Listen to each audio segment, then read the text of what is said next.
Okay, and with that, I think we will get started. Again, my name is Todd Domke. I'm a product manager for SOLIDWORKS and the 3D Experience here at Hawk Ridge Systems.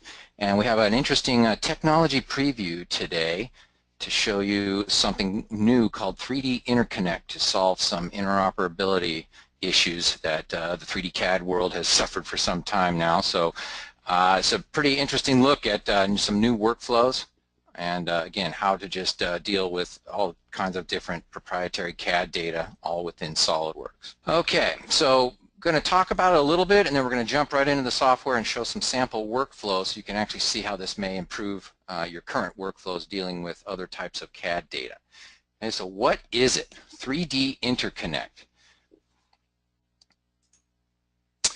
It is it's new technology built into SOLIDWORKS that allows users to read all major 3D proprietary CAD files into SOLIDWORKS and use them the same way as native SOLIDWORKS files. So again, instead of worrying about translation and repairing files, saving multiple versions before you can even use them in SOLIDWORKS, it's a much more direct way to use these other types of CAD data. Okay, so when they say all major 3D CAD, they're talking about Inventor from Autodesk, Creo and Pro Engineer from PTC, NX as well as Solid Edge from Siemens, and CATIA. Okay, those would be the major players, and we'd like to be able to get data from any one of those and put them right into our SOLIDWORKS designs without having to worry about where it came from and how I'm going to get the model in and fix it and before I can even use it. Okay, so if we can do that, we're saving a lot of time and really shortening our cycle. Okay, we want to do it all in SOLIDWORKS because we love the features and the power of using SOLIDWORKS, but you know, sometimes you can't help it. You do have to use the data that came from somewhere else. Okay, so the philosophy is we want to make it more seamless so that you just use the data without worrying about so much, again, the processes of translation and worrying about, you know, where the data came from. You just want to use it as if you made it in SOLIDWORKS, not have to worry about it. Okay, so the businesses that will benefit from this is anyone who uses supplier content. Okay, it may be created in some other type of native application, CAD application, but you need to get it into your SOLIDWORKS designs and use it just as if you had made it there. Okay, maybe a download, you know, in that other format. And that may be it. You may be able to get newer versions if things change, but you need to be able to use that data right inside your SOLIDWORKS designs.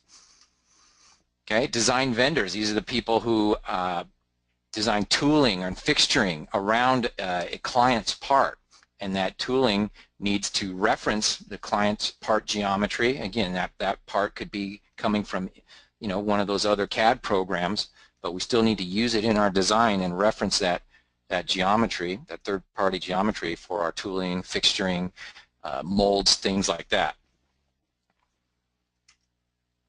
And the last one would be anyone using one of those other 3D programs or has a lot of data from those programs and trying to standardize on SOLIDWORKS. You know, again, if we can use that data more easily, we can still maintain it in the legacy software. We can bring it into SOLIDWORKS and move forward with it. But again, we want it to be seamless and not all this translation work on a case-by-case basis. All right, so the first group, supplier content users. This could be almost anyone.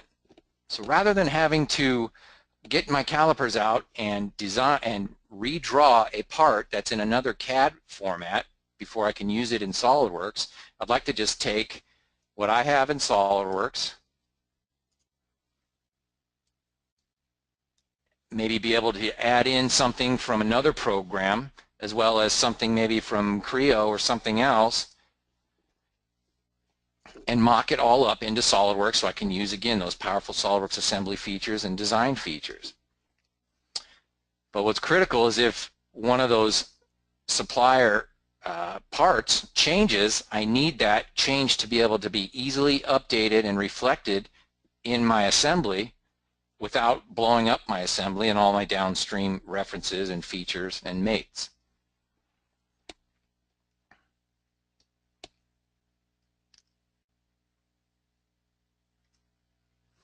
Okay, so we want to be able to open a wide variety of formats, and it's going to, the SOLIDWORKS is going to externally reference that imported data rather than doing a full-blown translation. Okay, use it directly just as if I had drawn it in SOLIDWORKS, just throw it right in directly into my assemblies and keep designing. And that'll allow me to avoid, having multiple files and maintaining the original plus the translated SOLIDWORKS version. Okay, design vendors. We may get a part from a client and we need to build the tooling around it. And any last minute changes to that client data, we need to be able to take that file, reread it, and it should update our tooling without us, again, having to redo everything because all of the references are new because we've loaded in a new file from the customer. Okay, that takes a lot of work and really slows things down, so we need a more intelligent update. Okay, so for design vendors, designing around a customer model as a reference. Okay, anytime the customer updates that file, we want to be able to take that new version and instantly update our design work without having to, again, redo a lot of that work. And the last group here, using other 3D tools, may still have them in-house, have a lot of data created by those tools that we need to use now with SOLIDWORKS. So we can convert it when needed as fully editable in SOLIDWORKS, when and if needed, that is. We can maintain it with the old software that we already own. Be able to, again, use all those powerful tools in SOLIDWORKS on that content we created with the other software. All right, so before we get into the workflows, what can we open here? Okay, again, products from PTC, Pro-E, and Creo.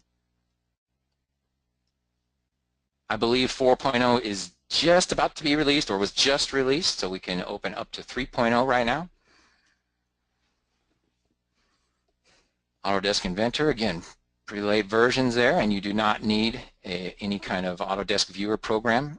It just reads it directly in, not necessary. In Solid Edge, parts and assemblies. NX, parts, way back to Unigraphics up to NX10, and CATIA V5, so V5.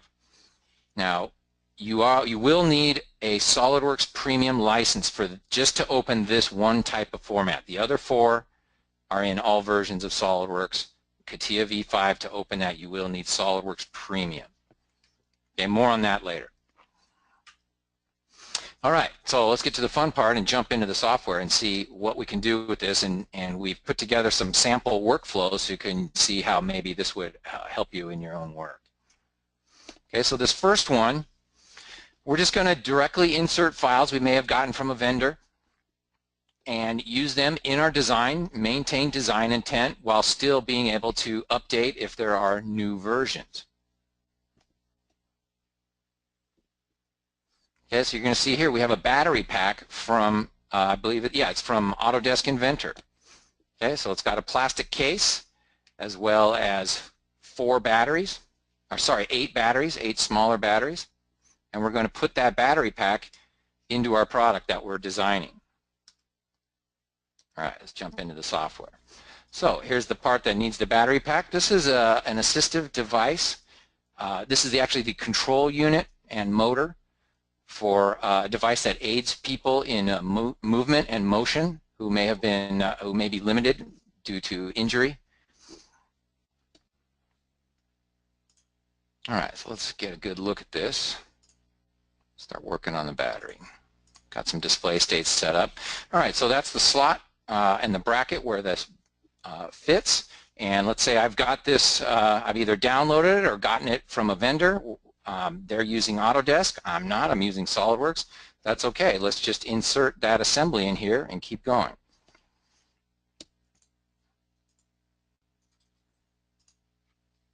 Okay, so I'm going to browse right into my supplier parts here. And again, I'm just going to look for an Inventor assembly. There it is, native Inventor file, and I'm just going to open it directly into SOLIDWORKS. Notice the steps I'm saving there. No importing, translating, saving it as a SOLIDWORKS assembly. Now I've got 2 on my hard drive, and then putting that in the assembly. I literally directly opened it native Inventor. So that is handy. That's quick. And there it is, right into my assembly. All bodies. Let's look at what we got here. You notice the icon is a little bit different.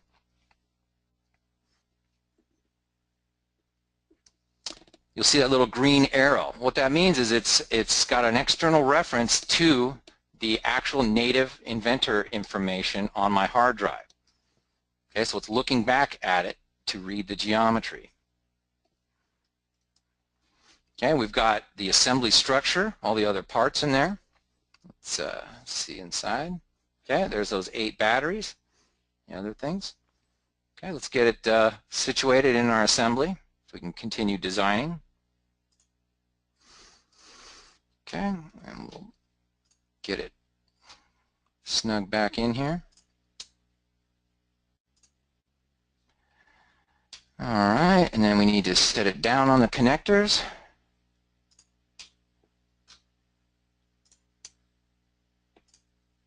All right, so now it's in place, and now this bracket, which secures this battery pack, let's turn the, okay, I'm going to mate these 2 together now, and I've got some design intent built in where the holes in this side piece are determined by the location of this bracket, and the rivets obviously are going to go with the holes, so I have that intelligence built in.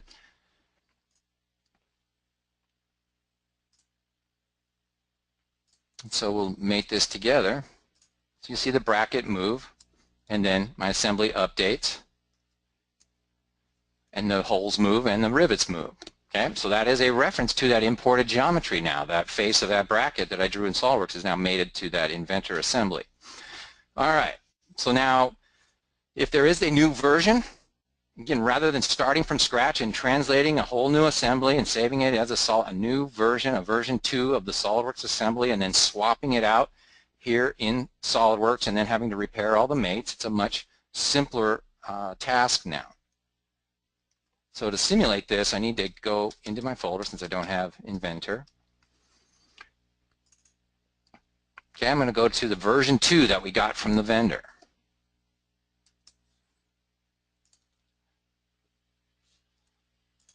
All right, and then I'm just going to paste that right into the location where I initially read in these Inventor files. Okay, so I overwrote those four files. And now you'll see that SOLIDWORKS is aware something has changed. That's that external reference to the native CAD data. Zoom in again. Notice the little rebuild icon now on the assembly icon. So it tells me it's aware that something has changed. Okay, you're not going to get that with just the standard import and translation that we do now. So that is a beautiful thing, and now we're going to update that.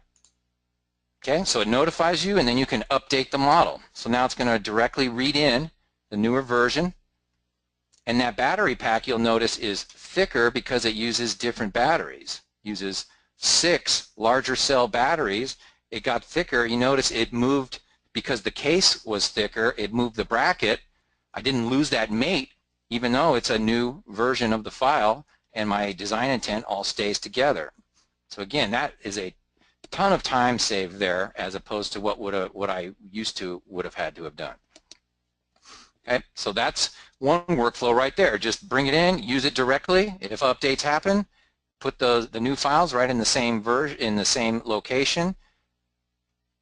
The imported version will see the update, and you can do it real time right in SOLIDWORKS, and you don't lose, again, those downstream references and your design intent. All right. Okay, so we saw that change, updated, no lost work. All right, so the second workflow here would be where we can open this other third-party CAD data as a base or a derived part. That's a kind of a more advanced SOLIDWORKS design technique, and we can use that here It's a great workflow with 3D Interconnect. And then we can just add native SOLIDWORKS features to that file, again, while still being able to update it if any last-minute changes happen. All right, so back in here, let's see. Let's first just open a file now directly. Okay, so we're going to open a Creo file this time. Okay, and again, notice here it's .prt.1. PTC files use what's called like a versioned file name, where the name stays the same, but the extension at the end is the version of the file. So this is the first version of that file. Let's just open it up. Okay, I'm not inserting into the assembly yet. I'm just opening it. Okay, and there it is from PTC Creo, open right inside of SOLIDWORKS. So now what you normally would see is an imported body there if we did a translation, but notice here there's that external reference to my hard drive where that PTC data is, where that file is. Okay, so there's that live link. And now, solid geometry, perfectly accurate. Just to save some time, I'll do some library features here. But we can add geometry to it. Okay, I have a keyway. So as I drag this right there, it's going to reference that face on the hub. Okay, so that's a reference, and this inside edge. Okay, and it places the keyway. So those are some hard references that it's doing as I'm adding these features. Another one, this slot. Again, it's referencing that face as well as this edge for its location. Okay, so there we are. We have the imported geometry plus 2 new downstream features added to it.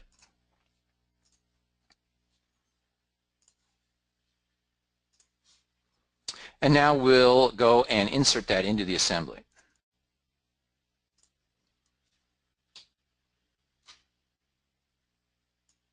All right, just drag it into our assembly. Let SmartMates do its thing for us. All right, and so we can see that slot doesn't, because of the width of this gear here, does not work well with our hard stop that we put in here. So we might not be able to use this part as is, and so we may need a change from the vendor or from the customer, whoever it may be that you're using.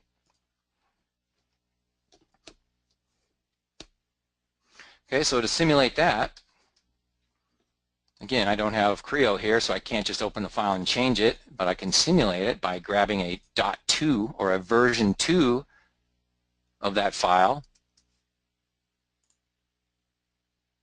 I'm just going to put it again in the same location as the .1. Okay, so now, again, because it's got that external reference, it's always looking. And again, I get the rebuild icon here telling me that it knows it's at .1, but it knows there's a newer version file to be read in the same location. No problem. Just like we did with the other one, with the assembly, we just update the model. Okay, so it's now reading the version 2 file, but it was aware of that. You notice it's quite different geometrically. It's got some lightning holes and a thinner outside diameter. But you notice our downstream features, the keyway, didn't lose its references to the face or the edge. Same with the slot. Okay, that's what's important. Normally with the version 2, we would have to import that from scratch, save it as a new SOLIDWORKS version, and then put it into the file, put it into our assembly, and we'd have to reattach all that geometry. But again, it's intelligent. It's aware of those version files. It's aware of changes, and it serializes or keeps track of the faces and edges of the model, as opposed to starting over every single time there's a change. So that is also pretty powerful.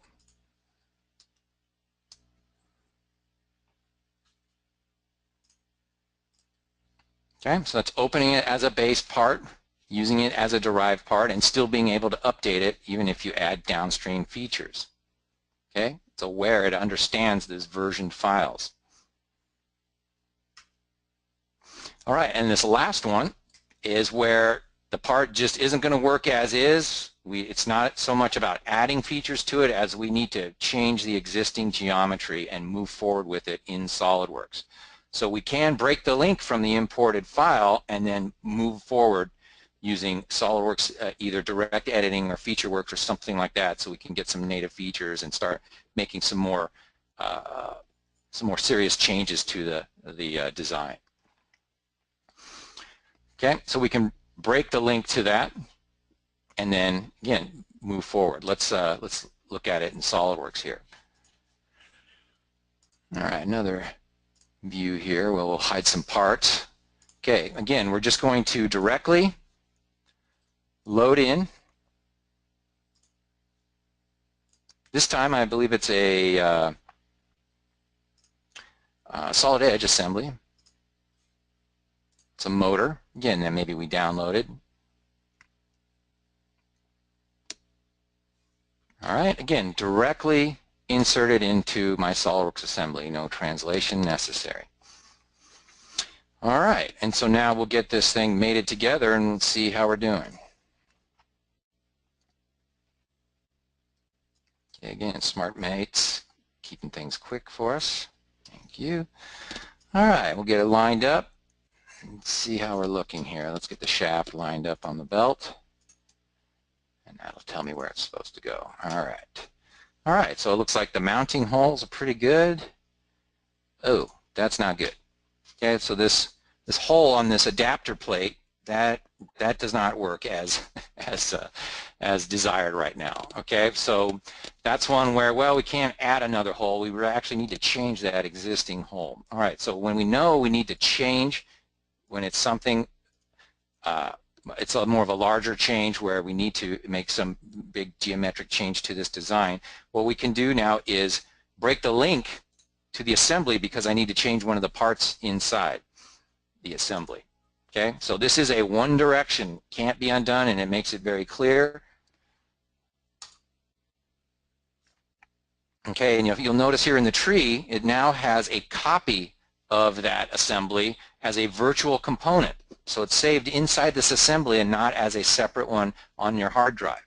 However, all virtual components can be saved externally if you need. So again, the choice is yours, but initially it just creates a copy virtually inside the assembly for us to work with. Okay, so that's easy to manage. And now let's open that assembly and look at the design work we need to do here. All right, so here's this adapter plate. And again, we can look at it, and it shows that external reference to that solid edge part. Okay, but that's the one I actually need to change. The pinion and the motor, I'm not going to touch those, so let's leave those alone. But here we'll break the link on the part. Okay, now if you notice at the tree, now it's just an imported body as if it was some neutral format, or if I would have imported it as I would have last year. Okay, so now it's just an imported part. Okay, again, you see it makes a copy and it's a virtual component. Now we'll open this part and do some work. Okay, let's match up the units in the background. All right, so here's this hole that needs to move. Okay, so I can either, with direct editing tools, move face, I can translate or move that hole around. I can recognize a feature. I could recognize the features on the entire part. It's really just depends on what I need to do, and I'm going to do just enough to get the job done, and so I can move on with the new design. So selecting that cylinder, and if I edit the feature, even though it's not a native feature yet, FeatureWorks, which is, as of last year, is in all versions of SOLIDWORKS. Everyone now, if you're on 2016, has FeatureWorks, and that allows SOLIDWORKS to recognize geometry on imported bodies and create native SOLIDWORKS features with those. Okay, so that worked perfect. It recognized it as an M7 clearance hole. Great. The location sketch there, undefined. That's fine. Now I'm going to tell it where it needs to go, so it works in my assembly. Okay, so back in the assembly here, we're going to edit this part. We'll go down to that hole wizard feature, and we're going to edit that sketch.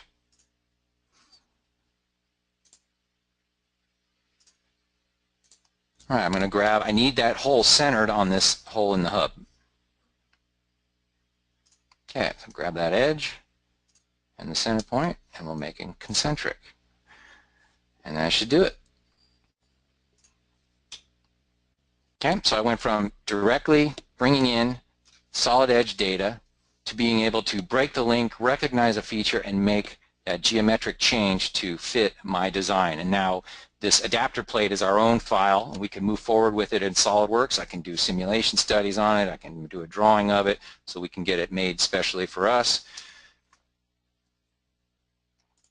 But there it is in a nutshell. This entire assembly is using CAD data from at least 4 different systems, and you wouldn't know it by working on it. Again, we can use all of the SOLIDWORKS tools on it. So this is going to be a really great way moving forward for working for the interoperability problem of working with multiple types of 3D CAD data.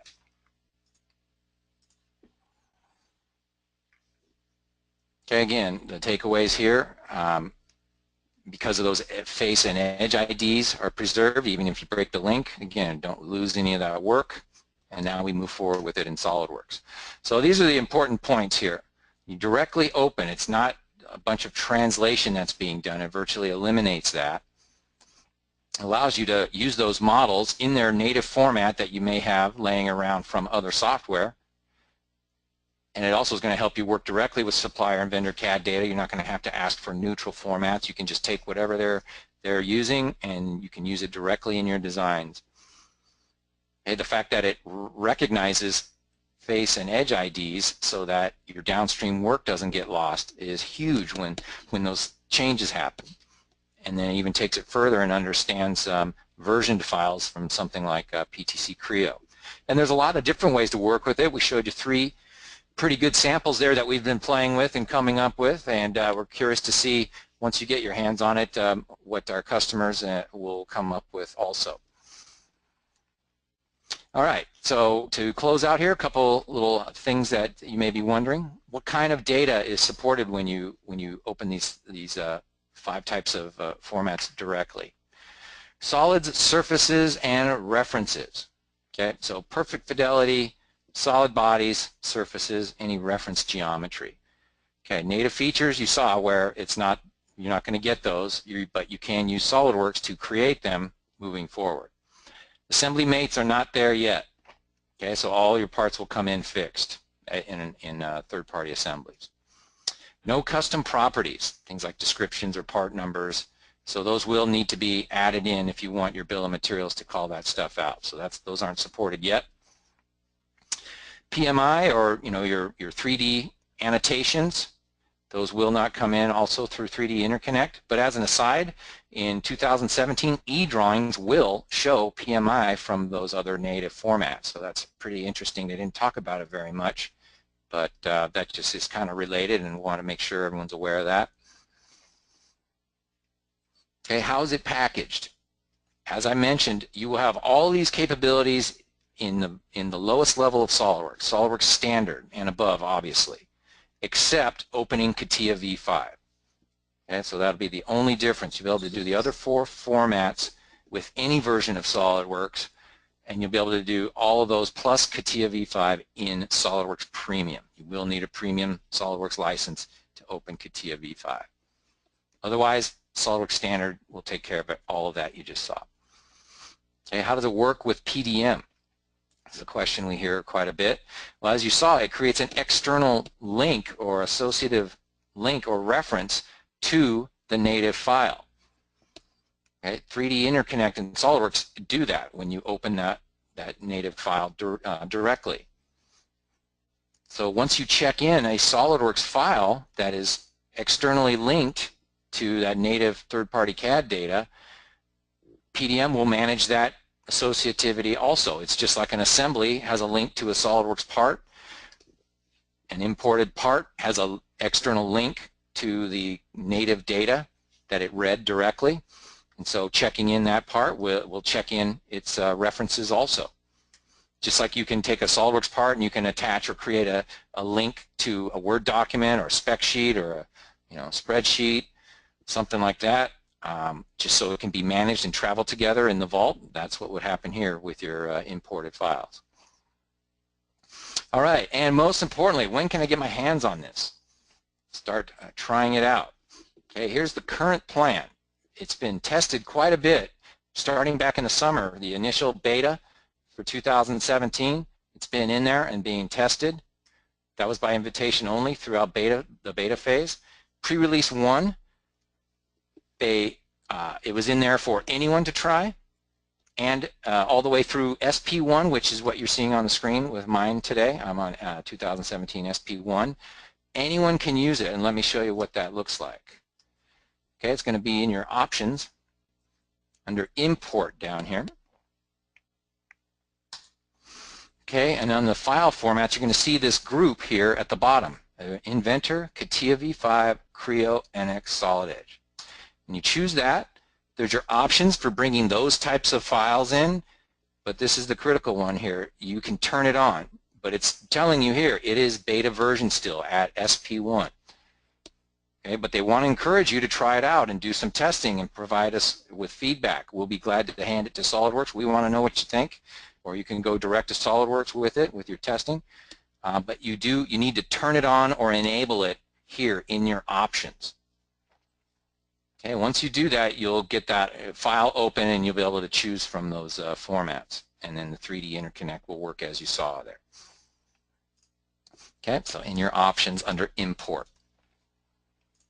That's how you turn it on now if you are anywhere from PR1, or pre-release version, to SP1. SP2 is the planned release.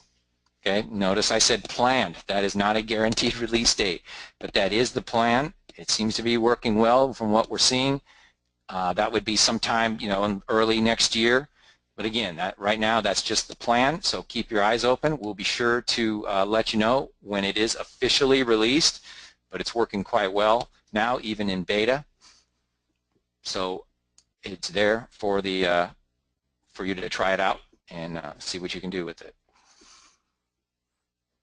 Okay, and that I think does it for us today on 3D Interconnect. That's your technology preview, so you can know what's coming down the pipe. We want to make sure you're educated about that, and you can start maybe planning on taking advantage of that if you're having some of those interoperability issues. So thanks again for attending. We appreciate you here at Hawk Ridge Systems.